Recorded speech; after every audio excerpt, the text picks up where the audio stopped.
السلام علیکم، بسم اللہ الرحمن الرحیم۔ شروع کرتے اللہ کے نام سے جو بہت بڑا مہربان نہایت رحم کرنے والی ذات ہے، اور اسی کے ساتھ چلتے اب اپنے بغیر وقت ضائع کیے ہوئے اپنے ولوگ کی طرف چلتے ہیں۔ آج والا ولوگ ہے جی، ایک عورت جو کہہ رہی ہے کہ انسپیکٹر ہے، وہ کہتی ہے میری ساری عمر کورٹ کچہریوں کے وقت یعنی چکر لگاتے گزر گئی ہے، لیکن میری زندگی کا ایک ایسا لمحہ ہے جو ہم آپ کو اس بتاتے ہیں کہ اس کا نام پولیس والے انسپیکٹر ریحانہ طارق ہے، اور وہ کیا بتا رہی ہیں سنیں۔ ایک قیدی کا ہے جو 26 نمبر قیدی کہلاتا ہے، اور اس نے اپنی زندگی ایک ایسا کہ انسپیکٹر ریحانہ طارق کہتی ہیں کہ میں نے 40 سال کی زندگی میں پولیس اور کورٹ کچہری کے چکر لگاتے ہوئے گزر گئے، لیکن یہ کسی نے میری زندگی کا ایک انتہائی دلچسپ خراش اور دلچسپ عمل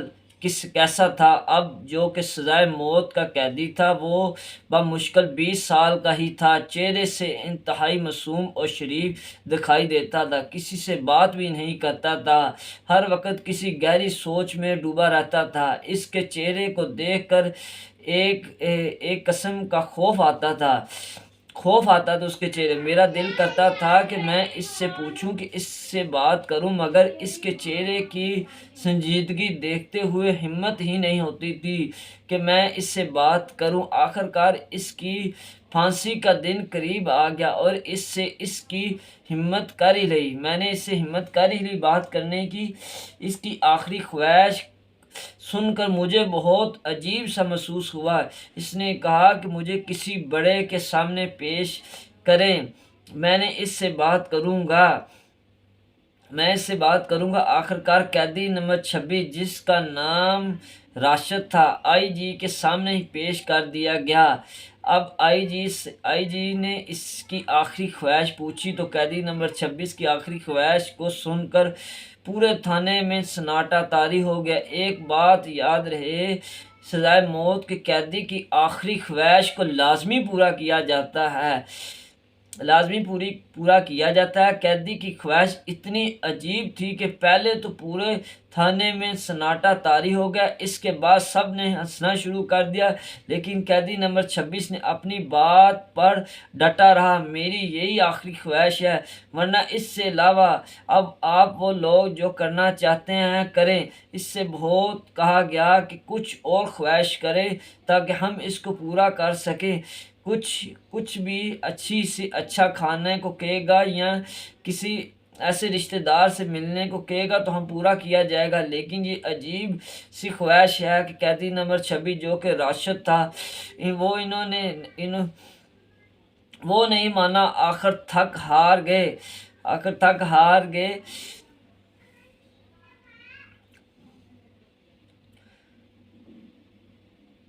کسی طرح پورا کیا جائے۔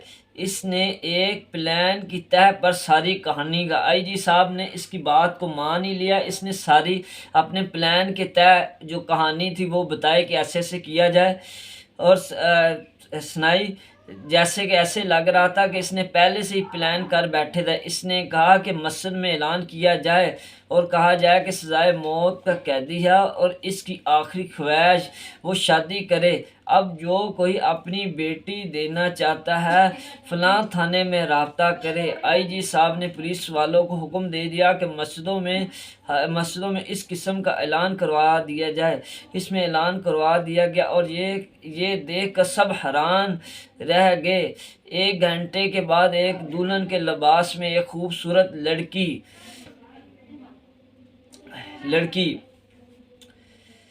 یہ بات تھی تو بڑی ڈھنگی، مگر راشد خان کے والد عنایت خان نے ہم سے وعدہ کیا تھا کہ اس کے بعد بھی کوئی عورت مجھ سے شادی کے لیے تیار ہو تو آپ اسے روکیں گے نہیں، اسے میرے پاس رکنے دیں۔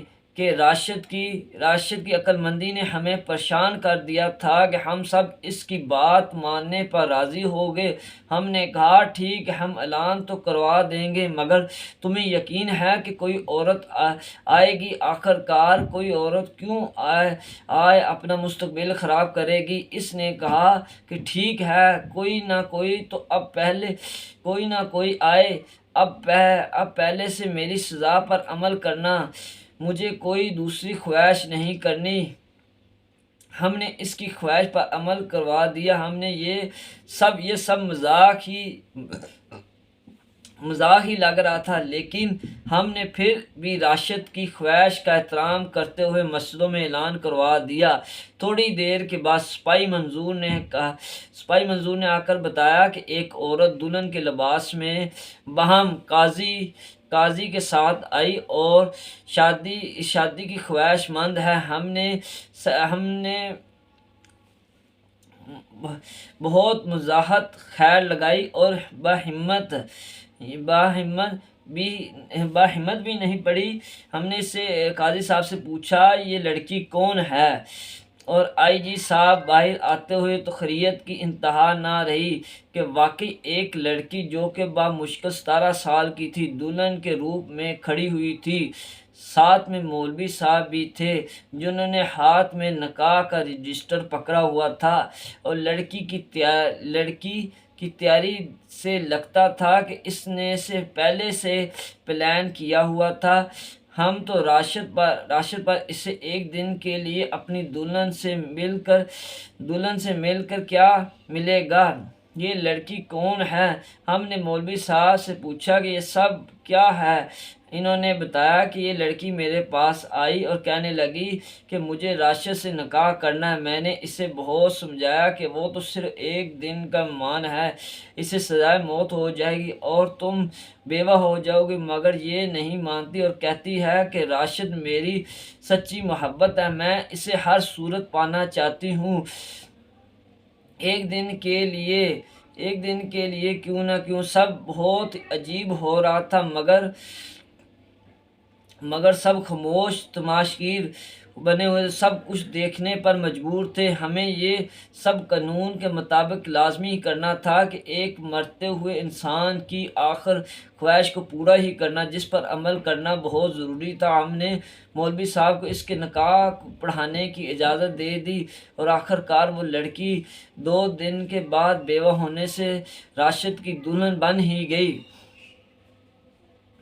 اب راشد نے کہا کہ میری خواہش اور میرے وعدے کے مطابق اس دلہن کو میرے ساتھ سلاخوں میں بھیج دیں، ایک ساتھ بیٹھ کر باتیں کریں گے اور پرانی یادیں تازہ کریں گے، اور پھر وہ چلے جائیں گی۔ وہ میری محبت ہے، میں نے اعلان بھی اس کے لیے کروایا ہے، مجھے پتا تھا وہ اعلان سن کر ضرور آئے گی۔ اب مجھے کوئی غم نہیں، مجھے میری محبت مل گئی۔ اس کے بعد وہ مقررہ وقت پر اب مجھے پھانسی پر لٹکا دینا، میں تیار ہوں۔ راشد کی بات سن کر میری آنکھوں میں بھی آنسو آ گئے، اور یہ واقعی سچی محبت ہے، لیکن میرے فرشتوں کو بھی علم نہیں تھا کہ اس کے پیچھے اتنی بڑی کہانی ہوگی جو کہ میرے بھی ہوش اڑا دے رکھے گی۔ آئی جی صاحب نے مسکراتے ہوئے مجھے اشارہ کیا کہ اس لڑکی کو راشد کی سلاخوں میں بند کر دو، خود ہی تنگ آ کر باہر نکل آئے گی، کیونکہ وہاں نہ تو کرسی تھی اور نہ بستر تھا، بمشکل 2 لوگ کھڑے ہونے کی جگہ تھی۔ میں نے دونوں کو سلاخوں میں بند کر دیا، باہر سے تالا لگا دیا، بے فکر ہو کر اپنے کمرے میں کاموں میں لگ گئی۔ تھوڑی دیر کے بعد ہلکی آوازیں آتی جیسے کوئی بول رہا ہے یا کچھ کھولنے کی کوشش کر رہا ہے۔ مجھے کچھ شک سا گزرا، لیکن میری یہ سوچ میری سوچ کر بے فکر ہو گئی کہ اس کے باہر موٹا سا تالا لگایا ہوا تھا۔ ایسا کچھ ہی نہیں ہو سکتا کہ کافی ٹائم گزر گیا، اب مجھے نیند آنے لگی۔ تھوڑی دیر گزری تو ہلکی ہلکی چلانے کی آوازیں آنے لگی۔ میں نے فوراً راشد کی ساکھ کی طرف گئی، وہاں دونوں موجود تھے۔ لڑکی نے کہا، اب میں ایک منٹ بھی اس کے ساتھ مزید نہیں رہ سکتی، مجھے باہر نکالیں۔ میں نے سلاخ کا دروازہ کھولا اور لڑکی کو باہر نکال دیا، وہ لڑکی چلی گئی۔ میں نے سلاخ کو پھر سے تالا لگا کر بند کر دیا۔ صبح آئی جی صاحب نے کہا کہ راشد کہاں ہے؟ میں نے کہا وہ اپنی سلاخوں میں ہے۔ انہوں نے کہا جا کر دیکھو۔ تم وہاں پہنچتے ہی میرے ہوش حواس اڑ گئے کہ راشد کہاں ہے۔ میں نے کہا میری سلاخوں میں ہی میں نے اسے بند کیا ہوا تھا، جا کر دیکھو۔ وہاں پہنچتے میرے ہوش اڑ گئے، وہاں پہ نہیں تھا۔ اور راشد آئی جی صاحب اور میں راشد کے سر میں پہنچنے میں تو ہوش ہی